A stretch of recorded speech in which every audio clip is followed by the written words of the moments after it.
stamane ufficialmente la nuova era di Fondazione Cassamarca con l'elezione del nuovo presidente Luigi Garofalo, di fronte un debito da 150 milioni da ripianare, tagli, trasparenza e no a fusioni, dice il successore di Dino De Poli. Prima di incertezze e consumi al palo, Confcommercio tira le somme del 2018, previsioni fosche per il 2019 con una manovra economica che incute timori. Colpo grosso all'Atlantic di Dosson, nella notte l'ennesima razzia di costose biciclette via merce per 60.000 euro, la rabbia dei titolari, è la terza volta. Camion esce di strada e finisce in un fossato a Orsago, Pontebana chiusa per ore, traffico in tilt lungo l'arteria stradale. Grave incidente nel pomeriggio a Treviso, 31enne travolta da un furgone blindato in manovra nel parcheggio di un'area commerciale, la donna in ospedale, in prognosi riservata. Lotta al pirogassificatore, esultano comune e cittadini a Orsago contro la struttura, a stabilirlo la sentenza del TAR. Cittadini moglianesi indignati hanno segnalato la presenza di volgari scritte contro Bebe Vio in centro, a un anno di distanza da un caso simile sempre in città. Telespettatori di Antena 3, buonasera e ben ritrovati. L'edizione trevigiana dei nostri telegiornali parte, come avete visto e sentito dai titoli, con la nuova era ufficiale da oggi per Fondazione Cassamarca, l'elezione, la nomina del nuovo presidente Luigi Garofalo. Non è una sorpresa, ma le prime dichiarazioni sono importanti. Parla di tagli agli emolumenti, di trasparenza e no a fusioni future. Di fronte c'è lo spettro di un enorme debito da ripianare. Una grossa emozione perché significa aprire un'era dopo con le difficoltà che l'era precedente, dal punto di vista economico ovviamente, non aveva conosciuto, ma emozione anche per la sfida, perché impegnarsi per il raggiungimento di obiettivi è comunque molto stimolante. 10:30 del mattino, da poco meno di un'ora l'avvocato trevigiano e docente universitario Luigi Garofalo è il successore di Dino De Poli, a presidente di Fondazione Cassamarca. Accoglie i giornalisti al primo piano di Caspineda, accanto a lui l'altro neoeletto, il nuovo vicepresidente del Consiglio di indirizzo, Ubaldo Fanton, già assessore provinciale. A contraddistinguere la nuova era dovranno essere concretezza e trasparenza, esordisce. All'interno di questa trasparenza ovviamente il primo obiettivo sarà quello di verificare i bilanci perché questi siano assolutamente allineati quanto ai dati con la realtà. Ai bilanci per legge sono anche i compensi per gli organi e tutti noi faremo un sacrificio perché siano contentissimi e ovviamente allineati rispetto alla realtà dei dati contabili. Un quadro debitorio importante, quello da affrontare, 150 milioni di euro nei confronti di Unicredit. Il nostro impegno sarà quello di smettere attraverso opportune vendite il patrimonio e riuscire a estinguerlo nel tempo che contrattualmente è previsto. I primi 75 milioni dovranno essere versati entro un paio d'anni e la Fondazione avrà per questo un ulteriore quinquennio a disposizione per il pagamento della seconda tranche da 75. Questo non impedirà a Fondazione di perseguire i propri obiettivi, sottolinea il Presidente, già avviati contatti con i rettori delle università di Padova e Venezia. Quanto al comunale, la volontà è di lavorare per restituire alla cittadinanza, dai bambini agli anziani, un luogo da vivere e far vivere. Un teatro che viva nella quotidianità e sia aperto a tutti e sia di tutti, questo rientra negli obiettivi della Fondazione e miei per primo. Esclude fusioni con altre fondazioni Garofalo, ma porte aperte a eventuali collaborazioni. E un ultimo sostanziale punto fermo: Fondazione Cassamarca è e rimane profondamente trevigiana. La Fondazione è un bene di tutti e soprattutto dei tutti che compongono la comunità trevigiana e a questi chi la amministra deve anzitutto rispondere. Sempre oggi Confcommercio Treviso ha tracciato il bilancio del 2018 ed è un bilancio con molte ombre. Clima di incertezza e consumi al palo, e se il 2018 è stato l'anno della complessità, il 2019 con una manovra finanziaria che incute timori si preannuncia a tinte fosche per la Confcommercio di Treviso. Tutta una serie di segnali ci dicono che la ripresa non solo probabilmente è finita, ma ci stiamo riavvitando, rischiamo di riavvitarci in una recessione legata a fattori esterni. E nei consumi questa tendenza si sta già manifestando con una contrazione degli acquisti che, seppur a Treviso in misura meno marcata rispetto al resto del paese, comunque fa sentire i propri effetti. Io prevedo che i consumi, se non opportunamente sostenuti, non saranno in grado di ripartire per proprio conto. Già oggi è così perché la dinamica dei consumi è superiore rispetto alla media italiana, ma è inferiore rispetto al livello di inflazione, il che vuol dire che i consumi sono in calo.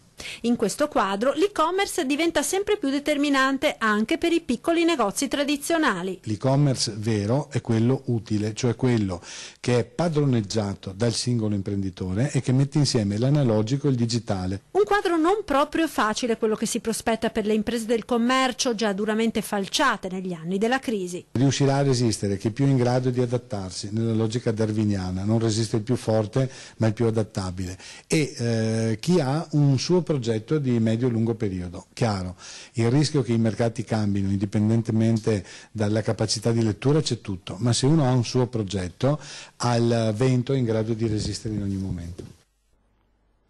E che i consumi siano in calo è confermato anche dalla quantità di denaro che i trevigiani hanno nel portafoglio, il crollo degli stipendi. Crollano gli stipendi e la provincia di Treviso si scopre più povera. Nel 2018 le buste paga dei dipendenti si sono ridotte in media di circa 250 euro rispetto all'anno precedente, meno 8%, la riduzione più consistente tra le province venete, che comunque registrano tutte un calo che va dal 2% dei lavoratori di Belluno al 3% di quelli di Padova e Rovigo, al 4% di Verona e Venezia, al 7% di Vicenza, fino appunto all'8% dei lavoratori dipendenti della Marca Trevigiana. Treviso dunque crolla a livello nazionale dalla 27esima alla 35esima posizione, proprio appena sopra la cosiddetta zona di allarme, secondo la classifica di Job Pricing che ha curato l'indagine pubblicata a fine novembre e con dati relativi alla retribuzione annua lorda. Stipendio dei trevigiani che si attesta nel 2018 in media sui 29.036 euro, ben 253 euro in meno rispetto al 2017. Podio delle retribuzioni più alte d'Italia aspetta Milano con oltre 34.000 euro annui di media, seguiti dalla provincia di Monza Brianza 32.000, terzo e quarto posto per Bolzano e Bologna con oltre 31.000 euro. Ancora il lavoro adesso per parlare del fallimento di Futura 5760, la holding di controllo di Lotto Sport Italia, che rischia di avere ricadute su 500 lavoratori di un marchio storico dello sport system trevigiano che si sta rilanciando. È l'allarme lanciato dalla CISL Belluno Treviso alla vigilia di importanti passaggi giudiziari sia a Treviso sia a Venezia, rispetto ai quali il sindacato richiama la massima attenzione affinché le decisioni siano ponderate e attente alla salvaguardia dell'interesse comune. È fondamentale in questa fase, scrive Gianni Boato, segretario della FEMCA CISL territoriale, dare slancio alla partecipazione dei lavoratori e collaborare per un maggiore coinvolgimento degli stessi. Domani, alla sezione fallimentare del Tribunale di Treviso, si terrà un'udienza per discutere della messa in vendita immediata delle quote pignorate. Il 13 dicembre, in Corte d'Appello a Venezia, invece i difensori di Futura chiederanno un provvedimento favorevole al fine dell'annullamento del fallimento di tutte le procedure esecutive finora attivate. E adesso la pagina della cronaca e torniamo a parlare di razzie in negozi di bici costose, la terza volta in un colpo grosso a Dosson per i titolari ormai esasperati. Velocissimi, esperti e con un'organizzazione perfetta anche questa volta. Nuovo colpo grosso nella notte alla Fantic di Dosson di Casier. I ladri, una banda di 6 persone, sono entrati nel magazzino della società di noleggio collegata alla Fantic ed hanno rubato 12 mountain bike elettriche per un valore complessivo di circa 60.000 euro, un colpo molto simile a quello dello scorso maggio. Non sono entrati con i furgoni come l'altra volta, ma sono un gruppo di persone che sono entrato dai prati antistanti la nostra azienda, no? E hanno purtroppo rubato 12 biciclette, tutte a F1 Integra. Bici moderne, costose, la Integra è stata premiata quest'anno con il Design and Innovation Award 2018 come miglior mountain bike elettrica. I ladri quindi erano sicuramente molto esperti e sono andati a colpo sicuro. perché su 200-300 biciclette che c'erano in quel magazzino hanno selezionato tutte le Integra le più belle sostanzialmente. Un fenomeno, quello dei furti di bici di pregio, che sta assumendo contorni sempre più allarmanti in Veneto. Altre 20 bici sono state rubate la scorsa settimana da un concessionario vicentino della Fantic, che nella sede di Dossona ha già subito 2 colpi. A maggio razziate e-bike per 50.000 euro, a ottobre dell'anno scorso altro furto da 100.000 euro, nonostante i più moderni sistemi d'allarme. E adesso 2 incidenti stradali, il primo in ordine di tempo a Orsago, lungo la Pontebana, stamattina alle 10 ha avuto conseguenze pesanti per il traffico. È successo quando un mezzo pesante del Corriere Espresso Bartolini ha perso il controllo del tir, forse per una distrazione, ed è uscito di strada finendo la sua corsa in un fossato. L'autista del mezzo, ferito in modo non grave al volto, è stato trasportato in ospedale a Conegliano per essere sottoposto alle cure del caso. Inevitabili però le ripercussioni sul traffico per la rimozione del mezzo.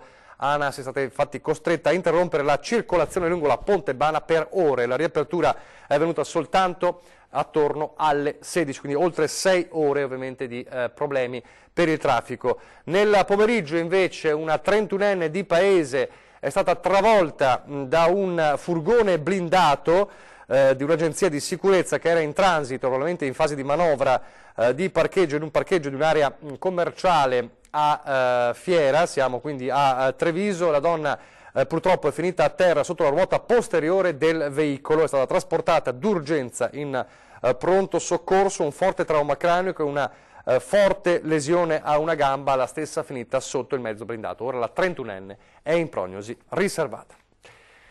Torniamo a parlare di viabilità adesso, abbiamo parlato della Pontebana in tilt. Ieri a Venezia l'incontro che pare forse ha messo d'accordo tutti sul completamento del Terraglio Est. Io ho ribadito l'importanza del Terraglio Est, ma che la priorità per Treviso rimane comunque il completamento del quarto lotto della tangenziale. L'intesa politica c'è, lo conferma anche il sindaco di Treviso Mario Conte. Sul completamento del Terraglio Est sono tutti d'accordo, comuni, provincia e regione. Ma tempi e modi restano da definire e il primo cittadino del capoluogo non sente ragioni.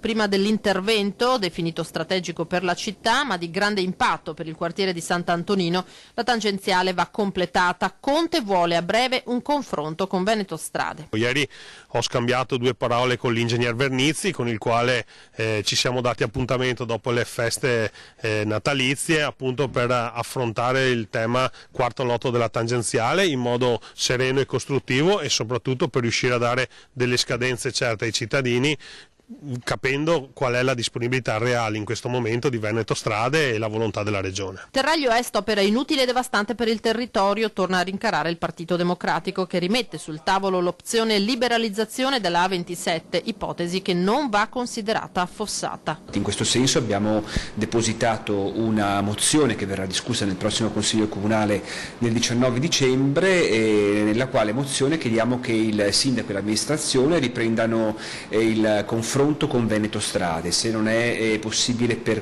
quel tipo di costi, quel progetto di liberalizzazione, si pensi a un altro tipo di liberalizzazione con costi diversi.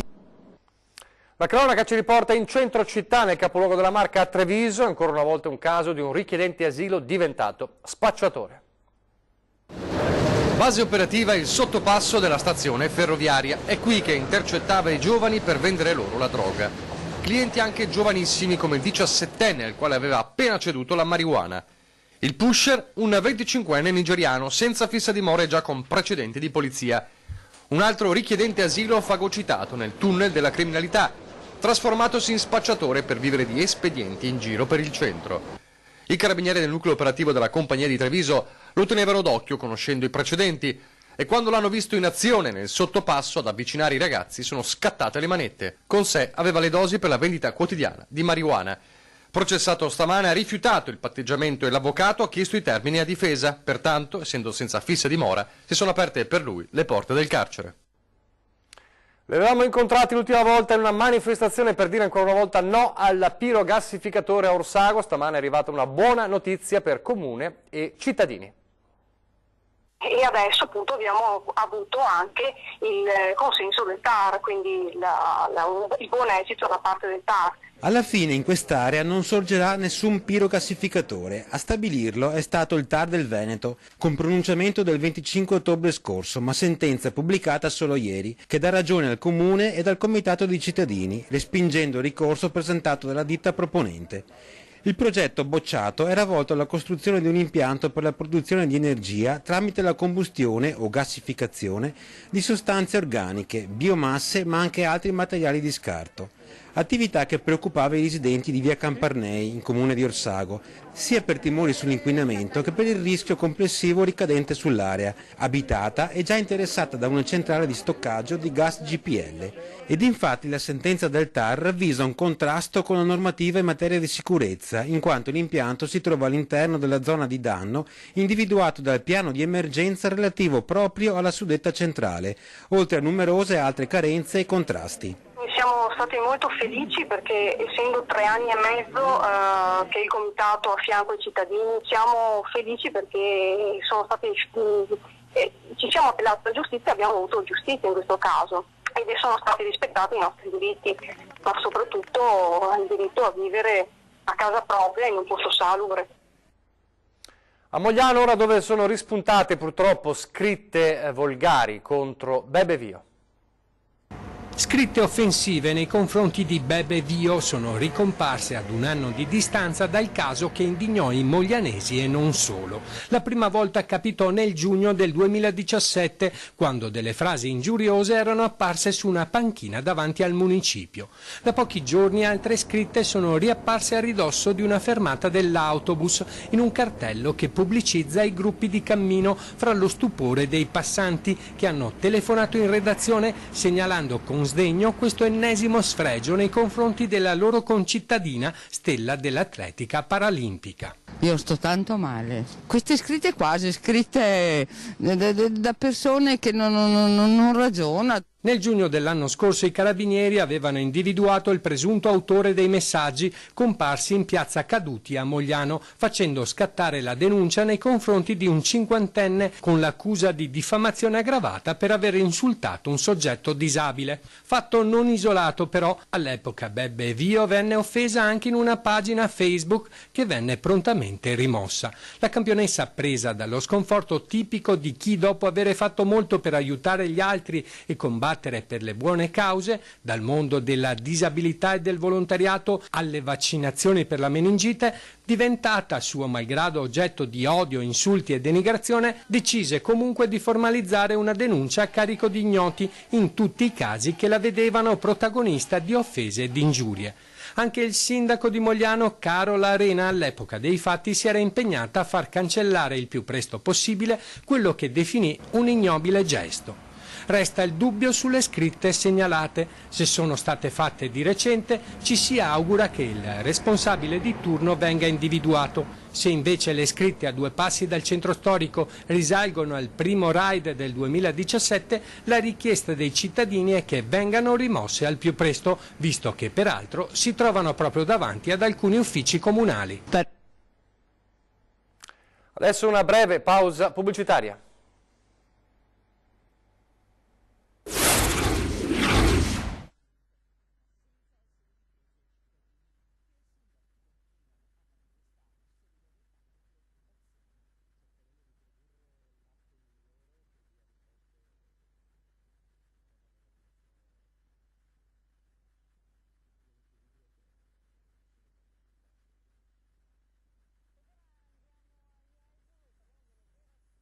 TV. Rieccoci in studio in diretta, mosso i primi importanti passi, il progetto Treviso Città Erasmus. L'obiettivo di Cassugana è quello di accogliere fino a 200 studenti. Abbiamo attivato la procedura perché Treviso Città diventi una città Erasmus, in coordinamento ovviamente con le 2 università qui presenti.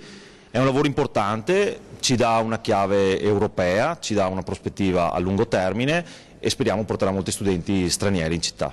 Treviso città di destinazione del programma Erasmus, che da decenni ormai porta i giovani europei a trascorrere un periodo di vita e di studio utile al loro percorso universitario all'estero.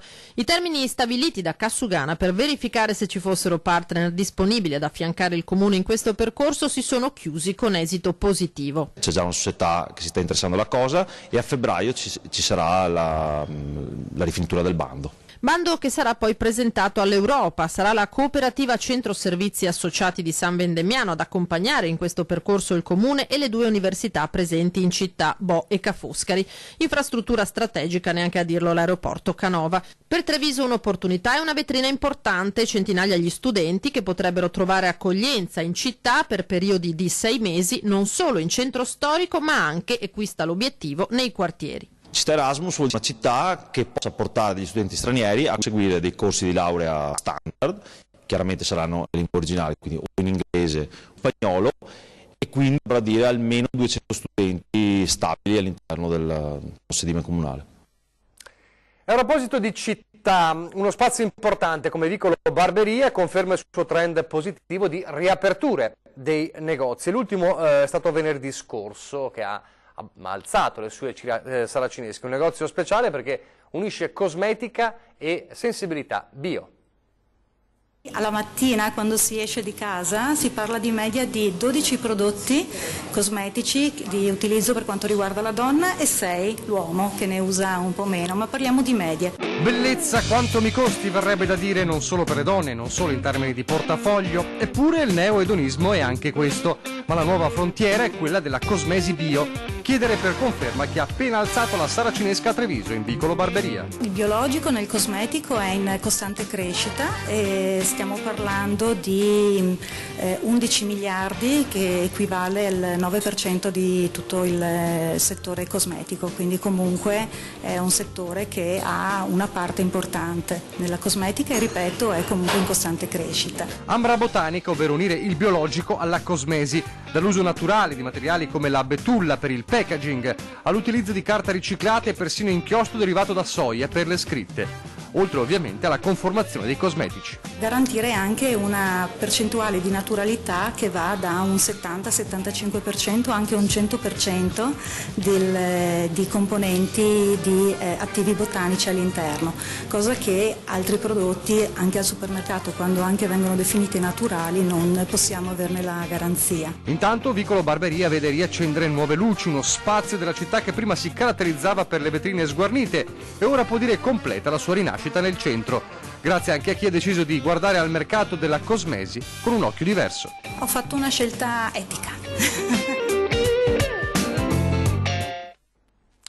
Adesso il nostro viaggio tra i presepi della Marca, sempre a Treviso, il presepe dei Padri Carmelitani a Treviso. Ce ne sono tanti in mostra, uno in particolare dedicato alla Grande Guerra.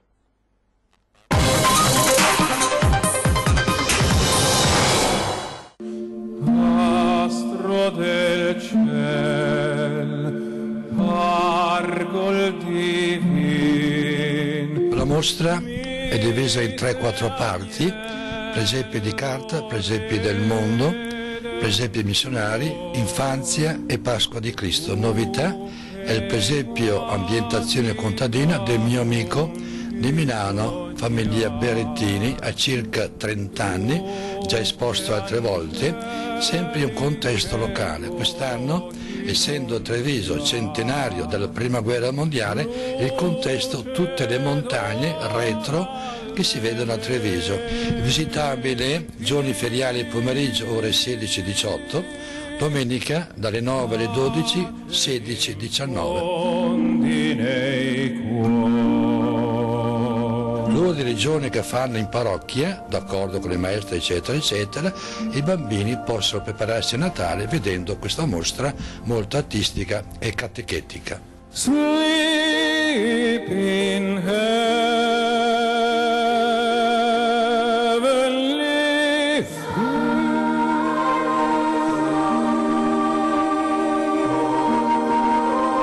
Meglio vedere i presepi e le mostre un po' prima di Natale come preparazione al Santo Natale. Auguri!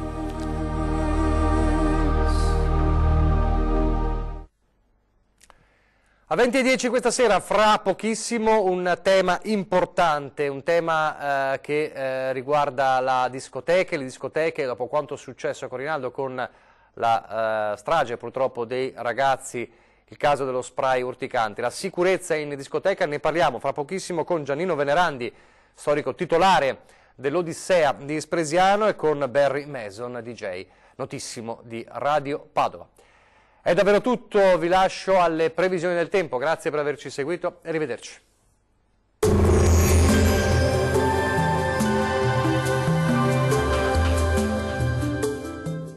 Tonus Laboratorio del Piede, centro altamente specializzato nella costruzione di plantari su misura, dedica nuove tecnologie di rilevazione dei carichi posturali per dare voce alla filosofia di benessere che lo caratterizza.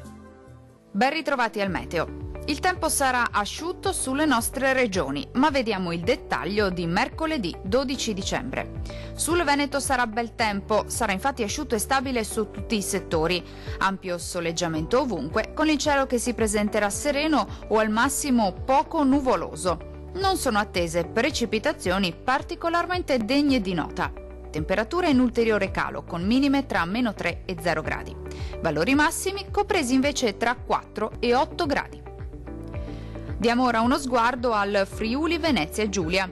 Non cambia di molto la situazione, anche sulla nostra regione il tempo si manterrà buono e anche ampiamente soleggiato, con cielo poco nuvoloso, salvo per qualche addensamento sulle aree montuose, ma senza ulteriori conseguenze. Temperature minime tra -2 e 0 gradi. Massime oscillanti invece tra 6 e 8 gradi circa. Vediamo infine la situazione del Trentino Alto Adige. Sarà una splendida giornata caratterizzata da un tempo asciutto e stabile ovunque. Sarà anche ampiamente soleggiato su tutti i settori, con il cielo che si presenterà sereno praticamente ovunque. Non sono attese precipitazioni degne di nota. Temperature minime tra -3 e -1 grado. Le massime invece si attesteranno intorno ai 5 gradi. Dal meteo di Antenna 3 per ora è tutto. Arrivederci al prossimo aggiornamento.